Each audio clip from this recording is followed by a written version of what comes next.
Los datos que acabamos de ver son de una canción salida por allá del 2002.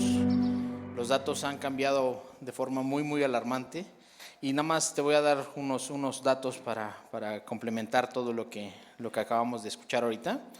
Que dice, en México se estima que hay 4 millones de hogares con padres ausentes. Esto significa que el 40% de los hogares del país tienen una figura paterna ausente. Aunque el porcentaje de padres solteros es bajo, hay aproximadamente 900,000 padres solteros, lo cual representa el 1.3% total de los padres. En México, 3 de cada 4 hijos de padres separados no reciben pensión alimentaria y el 67.5% de las madres enfrentan la evasión de las obligaciones de sus exparejas. Son temas muy complicados, muy complejos, porque la paternidad ha ido perdiendo su valor, lamentablemente, ya sea por cuestión de las esposas, por cuestión de los hijos, y los que más le han echado ganas para que esto de ser padre pierda su valor han sido los mismos padres, por muchas situaciones que llegan a pasar a lo largo de la vida. Esta prédica se llama Ha de ser padre, y vamos a ver de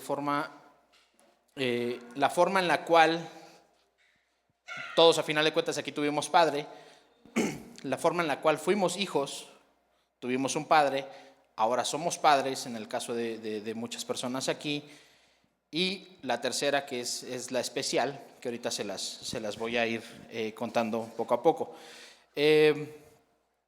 El enemigo ha sido muy astuto, como lo dice la palabra de Dios en Génesis. Dice que la serpiente era astuta, la serpiente engañó a Eva. La serpiente le dijo a Eva que comiera del fruto, así que vas a ser como Dios. Y las personas siempre han tenido esas ganas de ser un poquito más cercano a Dios, de tener ese intelecto de Dios, de tener ese poder, ¿no? Inclusive movimientos psicológicos han dicho, es que no existe Dios, Dios eres tú. Ese anhelo de querer ser Dios, de robarle ese protagonismo a Dios, de querer ser como Dios, hizo que engañara a Eva, hizo que Eva comiera de esa manzana, y posteriormente Eva le dio de comer de ese fruto a Adán. Eva no debía de haber estado sola. ¿Por qué estuvo sola? ¿Por qué Eva tuvo la oportunidad de platicar con la serpiente? ¿Por qué? No estaba Adán. ¿Dónde estaba Adán? ¿Quién sabe dónde estaba Adán? ¿Quién sabe qué estaba haciendo Adán?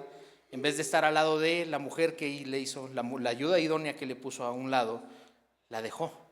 Y en ese momento la serpiente, que es astuta, se metió. Y hasta hoy en día seguimos pagando muchas consecuencias de toda esta desobediencia y de toda esta situación que se llega presentando en la sociedad.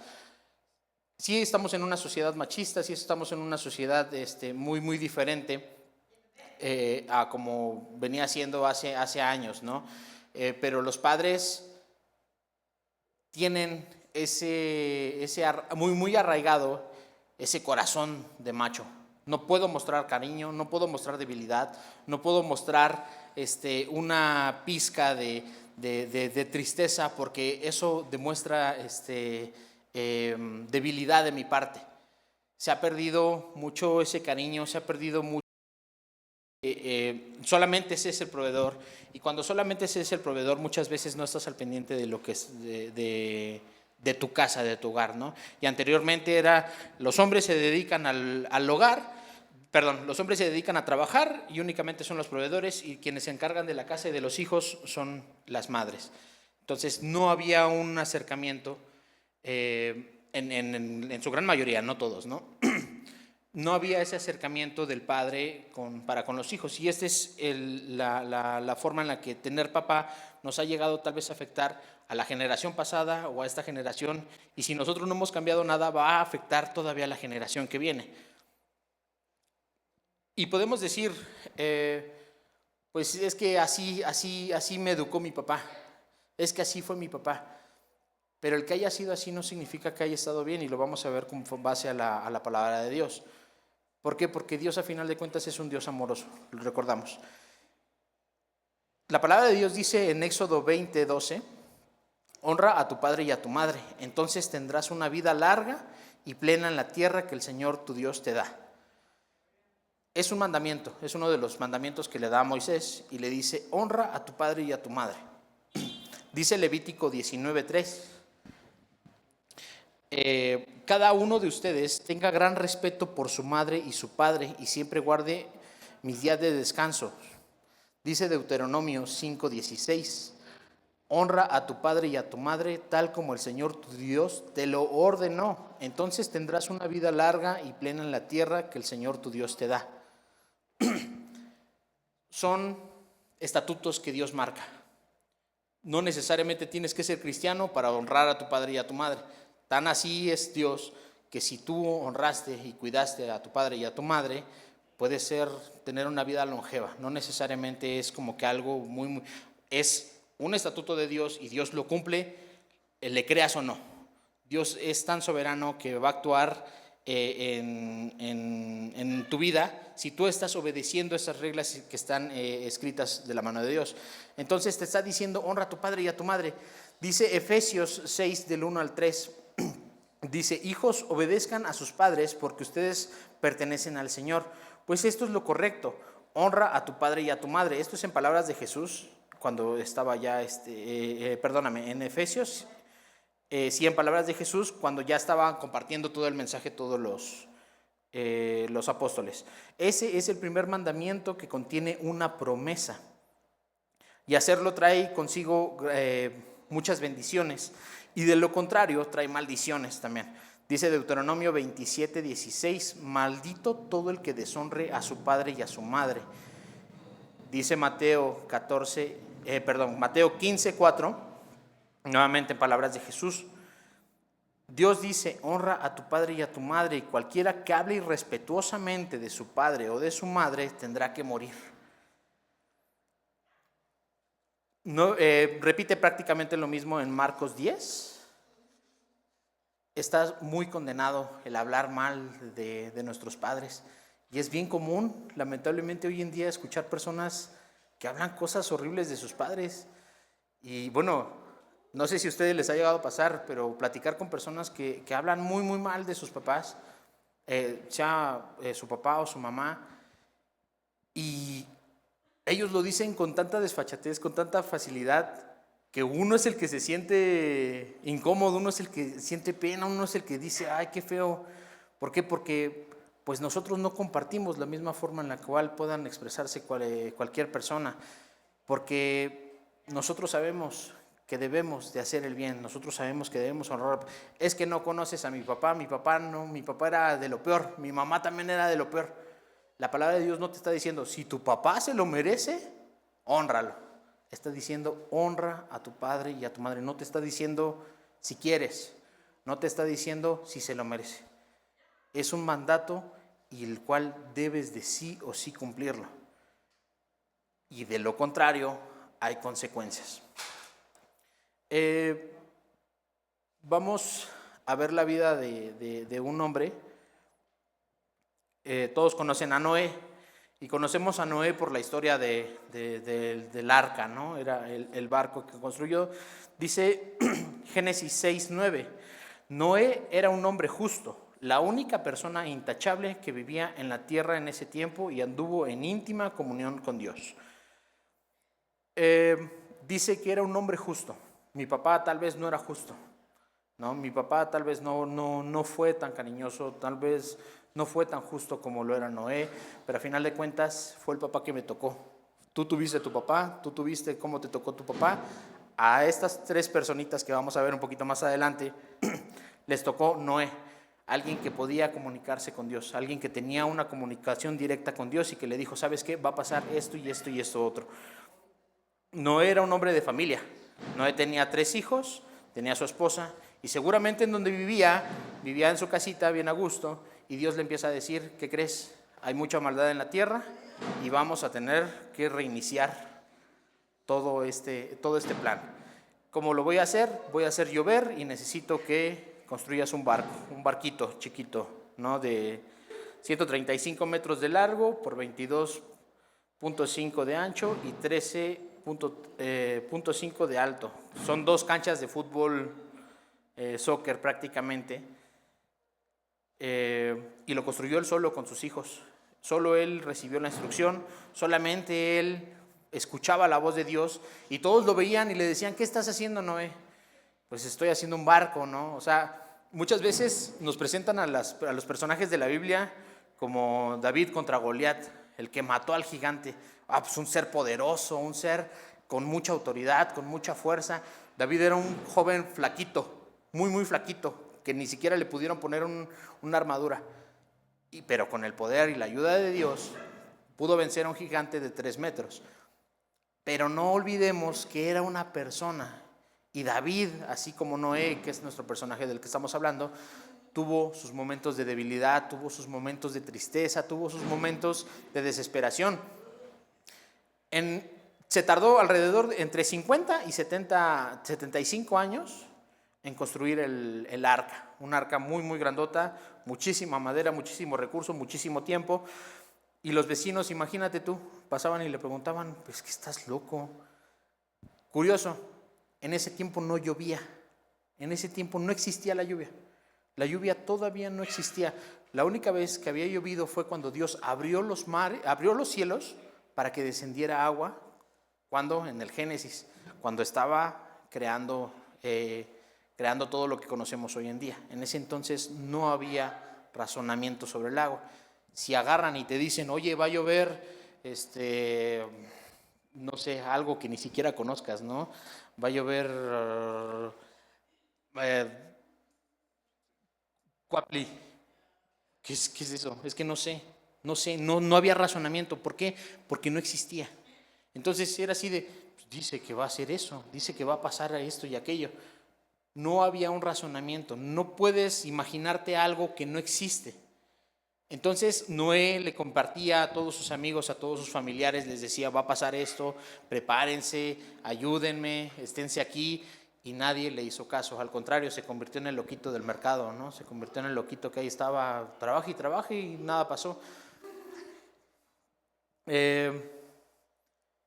Pasa que comienza el diluvio, comienza el gran diluvio en Génesis 7:1 y nos saltamos al 15 y 16. Dice, entonces el Señor le dijo a Noé, entra en el arca tú y todos los de tu casa, porque he visto que solo tú eres justo delante de mí en esta generación.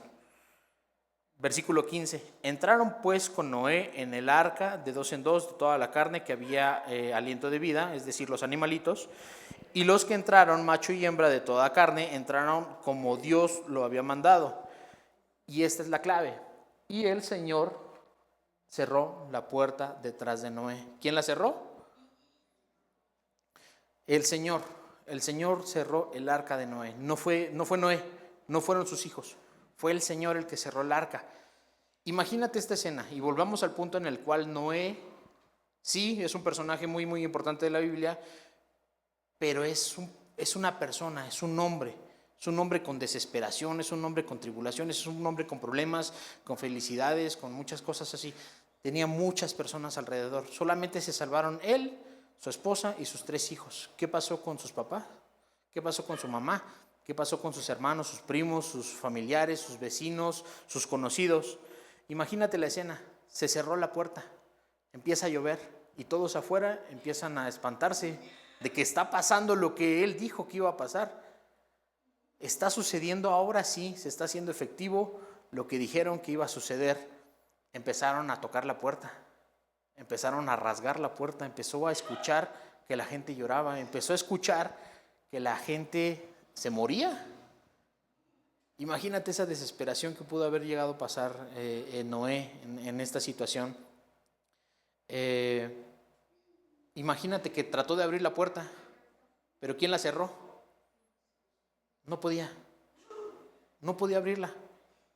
Noé, en su justicia como humano, dijo, es que no es justo que se mueran. Pero para el que de verdad ejerce la justicia, dijo, solamente tú. ¿Qué pasa después de todo esto? Génesis 9:18. Los hijos de Noé que bajaron del barco eran Sem, Cam y Jafet. Cam fue el papá de Canaán. Versículo 19. Estos tres eran los hijos de Noé, y toda la tierra fue poblada por los descendientes de estos tres hombres. Versículo 20. Noé era un campesino y fue el primero en sembrar un viñedo. De las uvas hizo vino. Un día, tomando del vino, en su carpa se emborrachó, se desnudó y terminó inconsciente.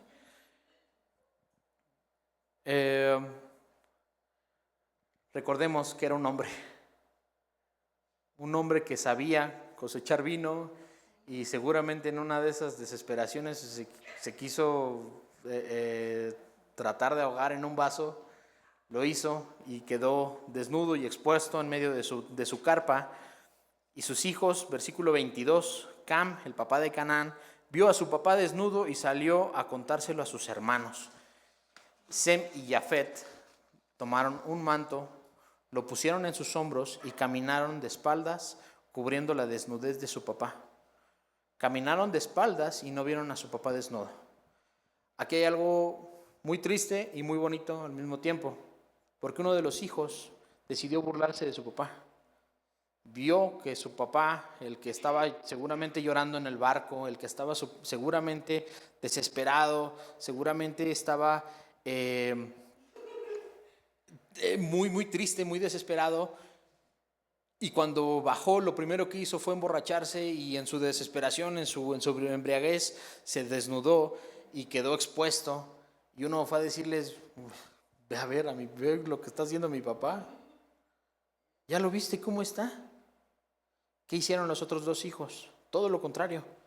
Dice que tanto respeto hubo que no lo vieron desnudo. Agarraron el manto y caminaron de espaldas, porque vieron que su papá estaba mal, vieron lo que su papá sufrió, vieron todo lo que su papá tenía en su corazón, lamentablemente, pero no decidieron exhibirlo como lo hizo Cam. Lo cubrieron sin verlo, lo cubrieron sin verlo, pusieron en él esa protección que debe de tener un hijo con su padre. Nuestros papás hacen muchas cosas. Pueden ser buenas, pueden ser malas, pueden ser lo que tú quieras, pero tu papá está tratando de cumplir su misión, tu papá está tratando de cumplir con su obligación, que es cuidarte. Muchas veces hacen cosas por la familia, y esas cosas por la familia terminan ellos perdiendo, terminan ellos en quiebra, terminan ellos con deudas, terminan ellos con malestares físicos, malestares emocionales, malestares psicológicos. ¿Qué nos corresponde a nosotros como hijos? Ay, mi papá está loco, mi papá no aguanta nada. Mira mi papá. No, es que, ¿qué crees? Contándole a la vecina, al primo, ¿no? A la tía, es que mi papá hizo esto y aquello. Cuando en realidad tenemos que agarrar ese manto, sabemos lo que pasa a nuestros papás muchas veces. Tomar ese manto, caminar sin ver, sin criticar, y cubrir esa desnudez. Decirle: papá, lo que sea que hayas hecho, lo que sea que te esté pasando mal, no estás solo, estás conmigo, yo te cubro, yo te cuido. Porque si no somos nosotros, ¿quién va a ser?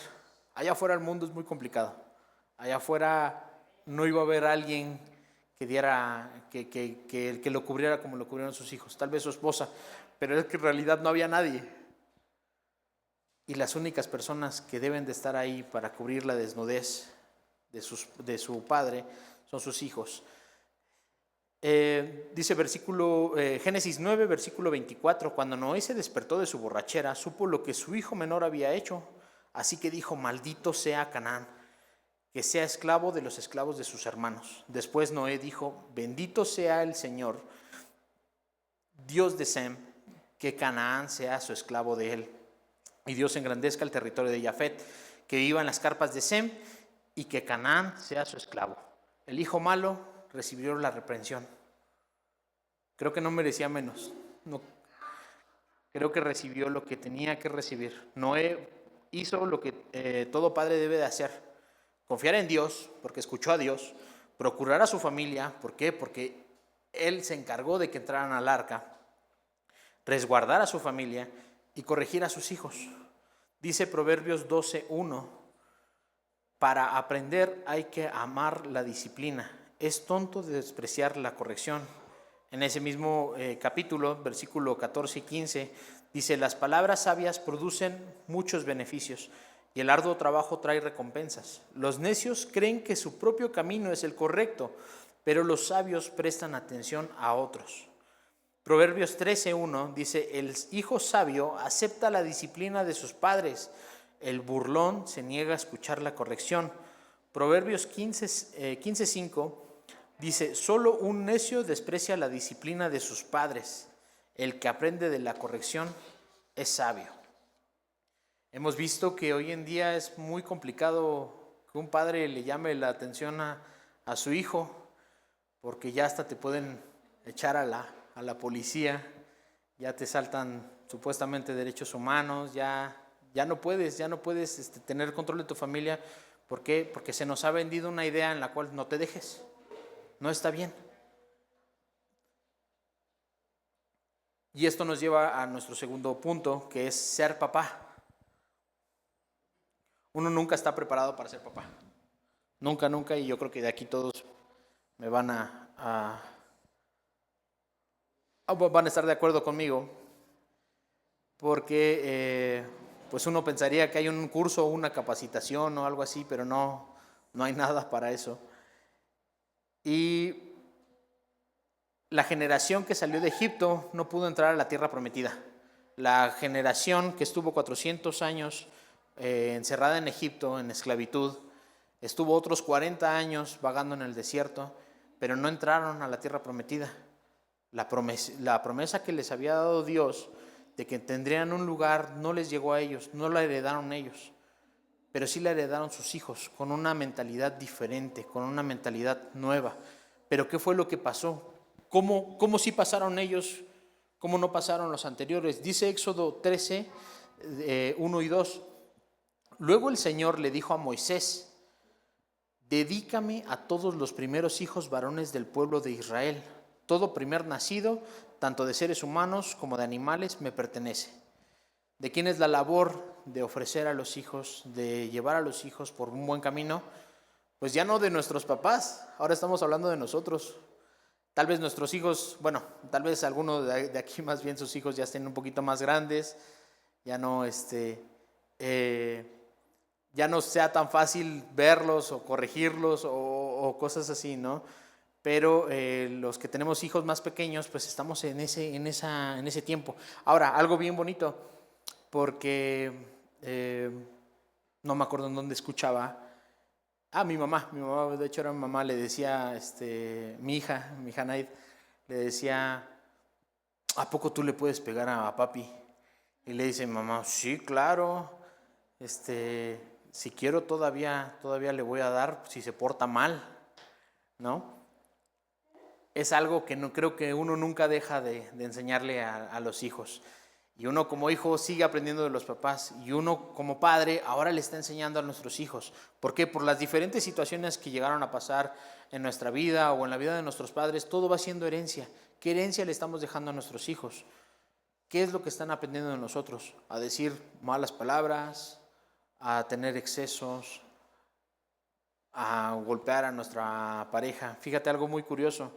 Las maldiciones sí se pueden heredar, sí son generacionales, y las maldiciones por lo regular se heredan de la vista, en el caso de los matrimonios.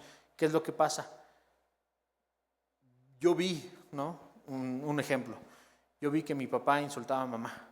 Yo vi que mi papá golpeaba a mamá, ¿no? Yo vi que mi papá hacía esto y hacía aquello, ¿no? ¿Qué es lo que va a replicarse? Va a decir, es normal. Va a decir, esto se tiene que hacer, o esto no me pasa, qué raro, ¿no? La mejor forma de consagrar a nuestros hijos, de guiar a nuestros hijos, es consagrándonos a nosotros mismos, es decir, dedicarnos también nosotros a Dios. Proverbios 22:6 dice, dirige a tus hijos por el camino correcto, y cuando sean mayores no lo abandonarán. Deuteronomio 11, 18, 19 Dice, por lo tanto, comprométete de todo corazón a cumplir estas palabras que te doy. Átalas a tus manos y llévalas sobre tu frente.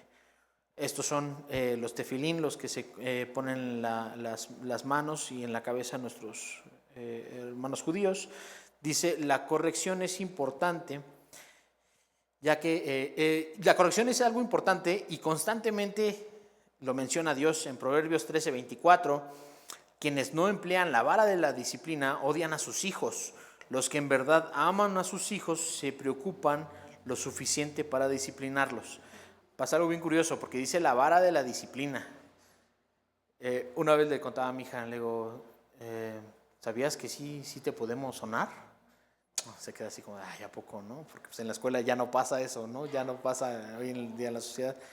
Le digo, sí, de hecho en las iglesias hasta venden varitas de la corrección y son muy bonitas. Mi esposa no me dejó traerles porque dijo, no, se van a empezar a pegar entre ellos. Son unas maderitas así que vienen con el versículo. Yo me acuerdo que mi mamá tenía unas y se las escondimos. ¿Por qué? Porque es válido. ¿Por qué es válido corregir al niño con vara? ¿Qué es lo que está diciendo? Corrígelo antes de que se te pueda ir por otro lado. Dice Proverbios 19:18, disciplina a tus hijos mientras haya esperanza. De lo contrario, arruinarás sus vidas. No están diciendo arruinarán, están diciendo arruinarás. ¿Quién va a ser el culpable de que tus hijos arruinen sus vidas? No son tus hijos. Sí, cada quien es autónomo, cada quien puede tomar sus decisiones. Pero ¿quién pudo guiarlos por el camino en un inicio?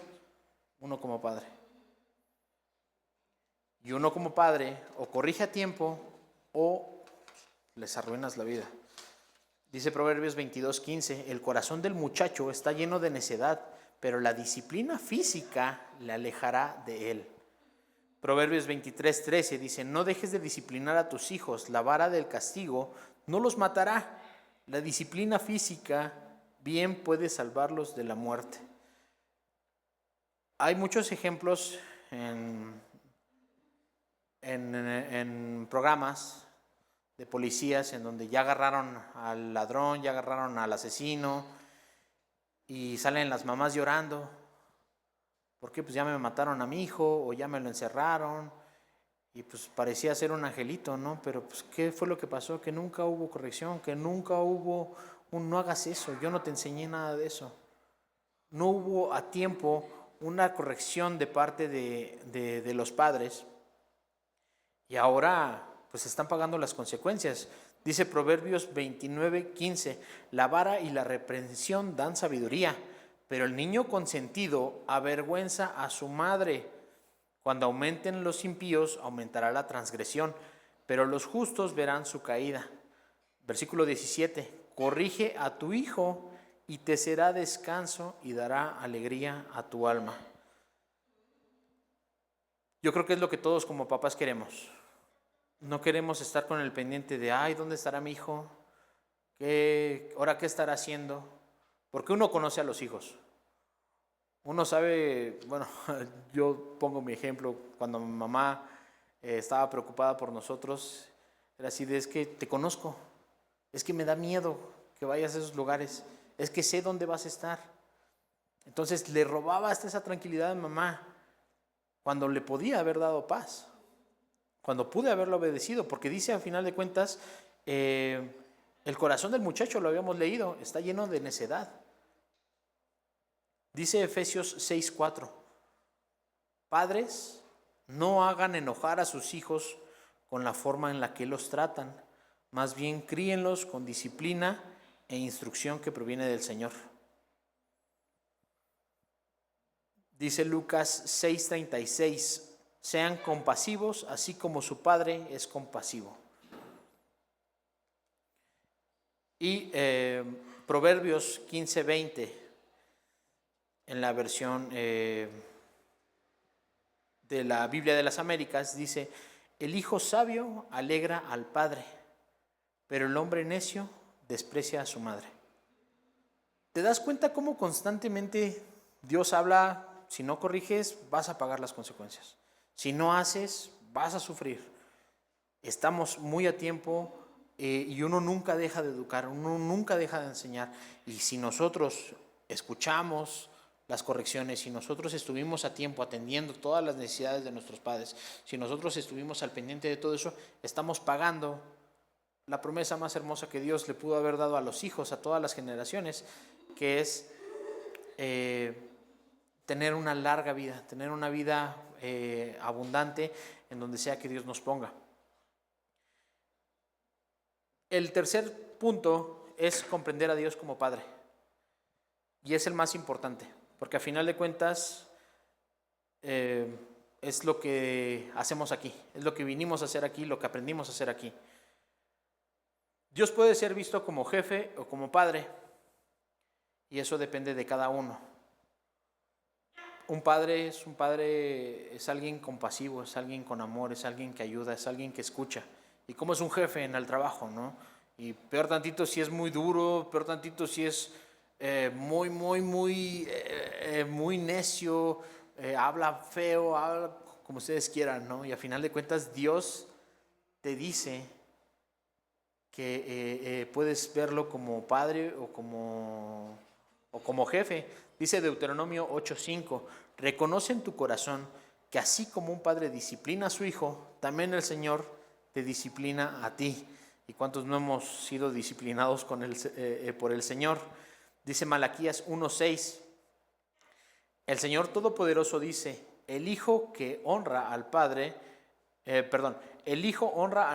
y el siervo a su amo.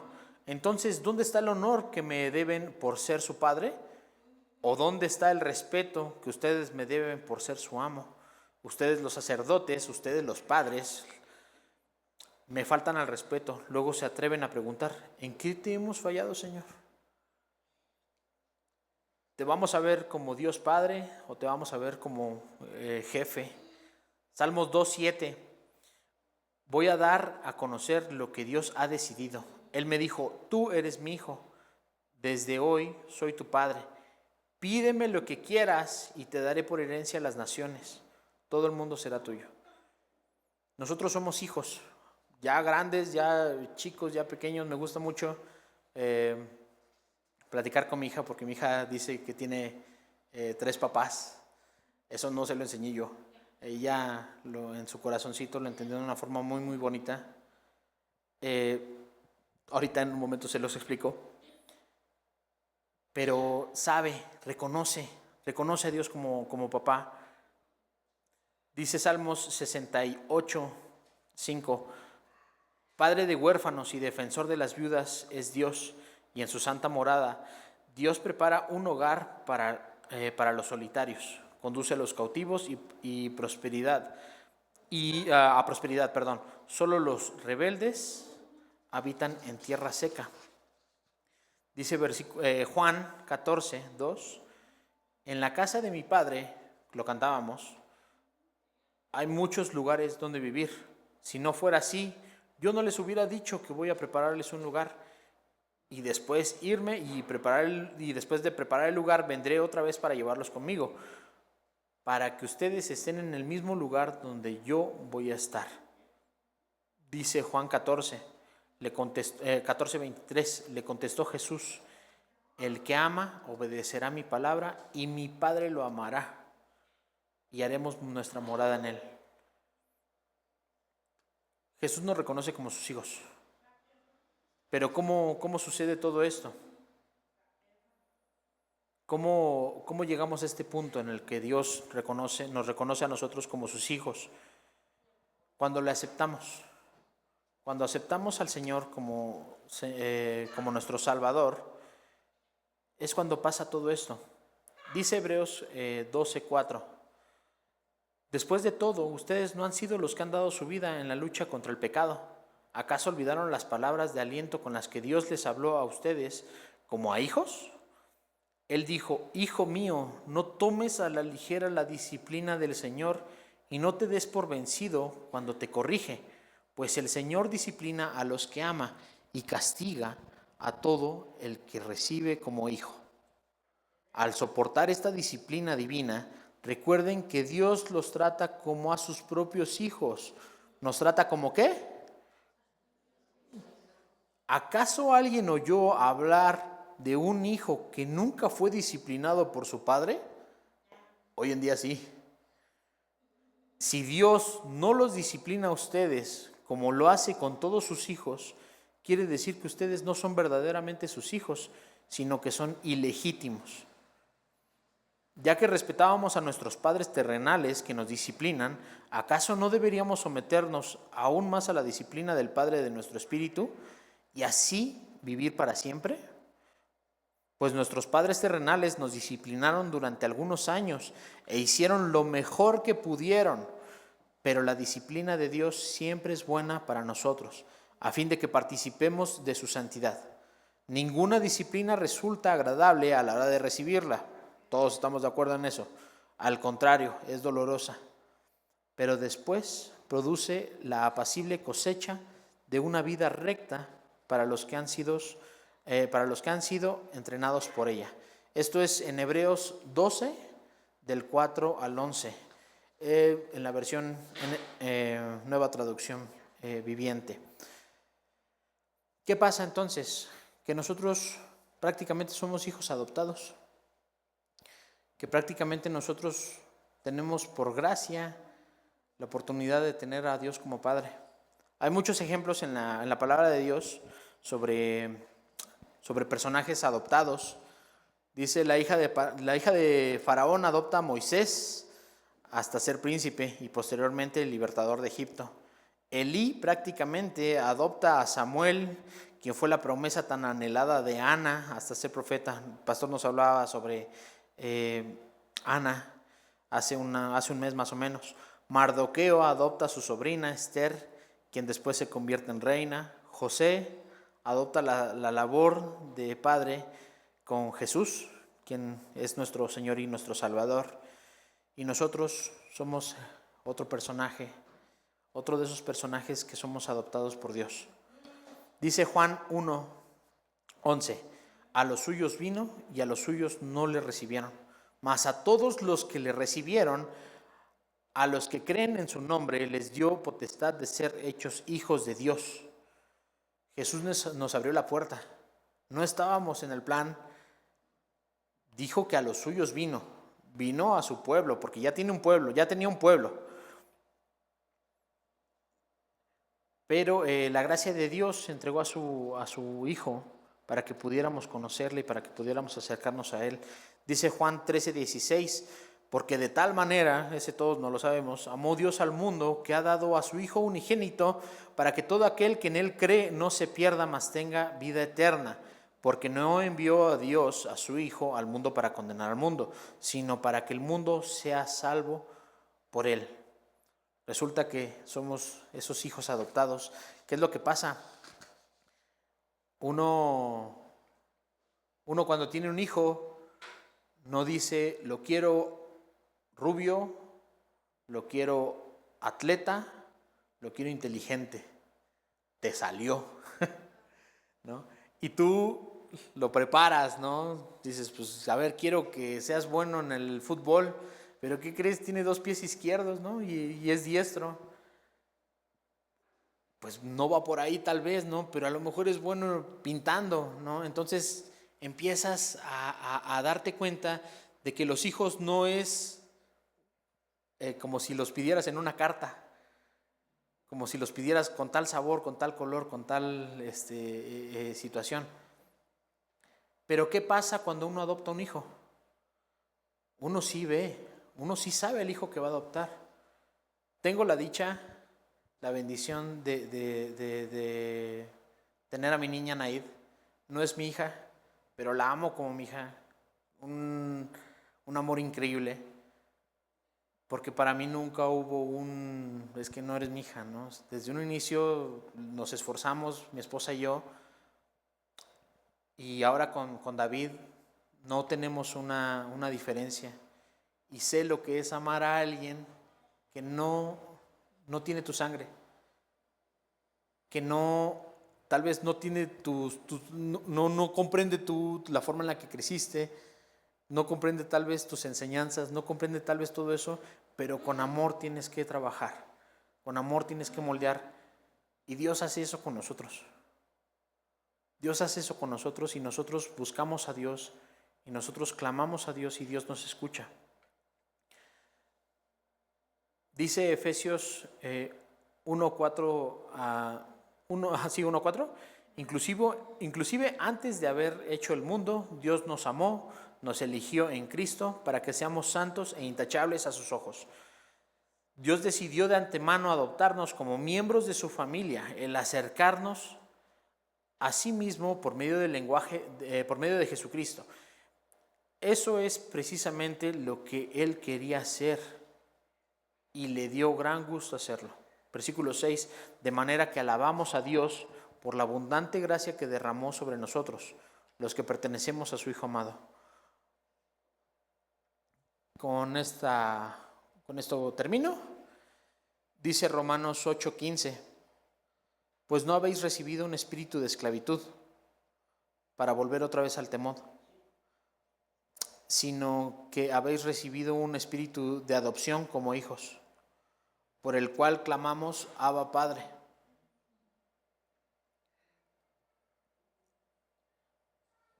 ¿Está Angelito por ahí? Ok. Lo voy a volver a leer. Dice, pues no habéis recibido un espíritu de esclavitud para volver otra vez al temor, sino que habéis recibido un espíritu de adopción como hijos, por el cual clamamos, Abba, Padre. Gálatas 4:1. Lo que quiero decir con esto, mientras el heredero es menor de edad, en nada se diferencia de un esclavo de la familia, aunque sea en realidad el dueño de todo. Versículo 2. Hay personas que lo cuidan y que se encargan de sus asuntos hasta el tiempo en que su padre haya señalado. Lo mismo pasa con nosotros. Cuando éramos menores de edad estábamos sometidos a los poderes que dominan este mundo. Pero cuando se cumplió el tiempo, Dios envió a su Hijo, que nació de una mujer sometida a la ley de Moisés, para rescatarnos a los que estábamos bajo esa ley y concedernos gozar de los derechos de ser hijos de Dios. Versículo 6, y porque ya somos sus hijos, Dios mandó al Espíritu de su Hijo a nuestros corazones. El Espíritu clama, Abba, Padre. Así pues, tú ya no eres esclavo, sino hijo de Dios, y por ser hijo suyo es voluntad de Dios que seas también su heredero. La palabra Abba es literalmente la traducción en arameo, significa padre. Pero hay muchas formas en las que escriben padre a lo largo de toda la Biblia, en todos los idiomas en los cuales fueron escritas. Pero es muy curioso cuando se utiliza en este término, Abba, Abba Padre, porque es cuando uno se acerca a Dios, pero en un aspecto más familiar. Ustedes tienen hijos. Imagínense a su hijo el más pequeño o al más, no voy a decir al que más quieran porque va a haber conflicto, pero ustedes recuerden ese rostro de un niño cuando te voltea a ver de abajo hacia arriba, con esos ojos de amor, con esos ojos de confío en ti, creo en ti. Y es algo bien hermoso. Me toca experimentarlo a diario con mi hijo. Me toca ver el rostro de mi hijo diario. Me toca ver su carita, sus ojitos, lo tierno que es, lo mucho que sabe amar con su corazón de niño. Y es eso. Cuando me buscan, me dicen papi, el corazón lo siente. El corazón comprende ese amor. ¿Y qué crees? Cuando nosotros nos acercamos a Dios y le decimos Abba Padre, es lo mismo que sucede. Es un sentimiento padre-hijos. Es un sentimiento que Dios nos permite experimentar para que comprendamos cómo Él nos ve a diario, porque somos sus hijos. somos sus hijos, nos ama. ¿Y qué haríamos por nuestros hijos? Todo. Dice la palabra de Dios que si nosotros, que somos malos con nuestros hijos, ¿cómo no va a ser bueno con nosotros Él? ¿Cuánto más? ¿Cuánto más? Nosotros, si un hijo, dice la palabra de Dios, nos pide pan de comer, no le damos piedras. Buscamos un buen pan. Si nos pide un pescado, no le vamos a dar una serpiente, lo dice la palabra de Dios. Pues Dios lo hace todavía más con nosotros. Dios se esfuerza todavía más. Dios lo pone en práctica y nos enseña de una forma tan hermosa cómo funciona el acercarnos a Él y decir: Abba, Padre. Ahí donde estás, vamos a orar. Padre bendito, te damos gracias, Señor,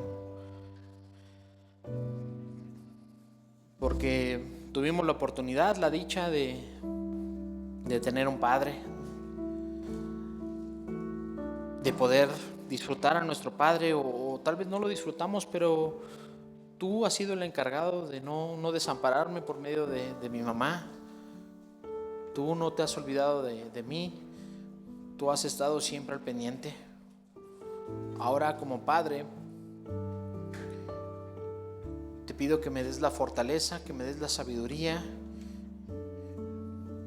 para poder guiar a mis hijos por el buen camino, Señor. Tú has dicho que tú eres el camino, la verdad y la vida.